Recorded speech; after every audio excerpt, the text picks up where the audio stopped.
Hello everyone, today we'll discuss how to perform the railroad tracking task effectively because it is one of the essential exercises in our FRS module to save time and avoid excessive adjustment and reloading of the needle. I have developed a strategy that I call one touch, one action. This approach focused on precise single pass movement, minimizing correction and maximizing efficiency. I would like to start with the speech one of my best mentor, Alexander Sergeyevich Garbunov. He every time said that pierce the tissue only when you're sure where your first bite goes. Once pierced, drive the needle. Don't hesitate and injure the tissue with unnecessary movement. So let's start step by step.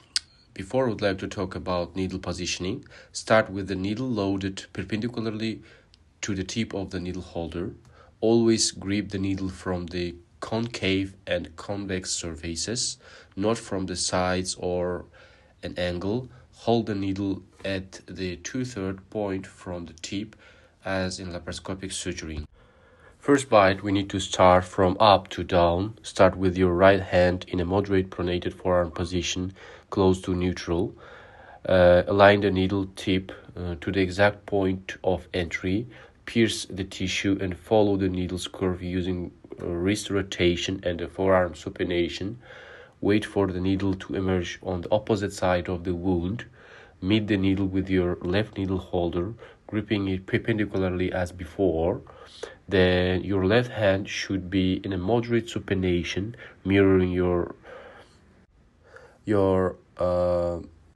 right hand position. Then after firmly gripping with your left hand, release the right hand. Continue driving the needle in a smooth rotating motion. Your left elbow need to slightly lift and forearms firmly supinates and wrist adduct.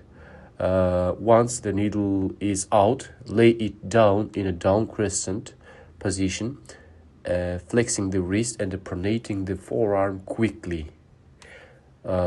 When passing the needle back to the right hand, we need to ensure forearm is moderately pronated, wrist is slightly flexion. It's like mirroring your left hand. Grip the needle perpendicularly again. Second bite goes from bottom to up, reversing the prior motion. Use the rotating upward motion, forearm supinated, wrist abducted. On exit, meet with the left hand supinated, wrist abducted, and grip the needle firmly. Drive it through using forearm pronation and wrist flexion.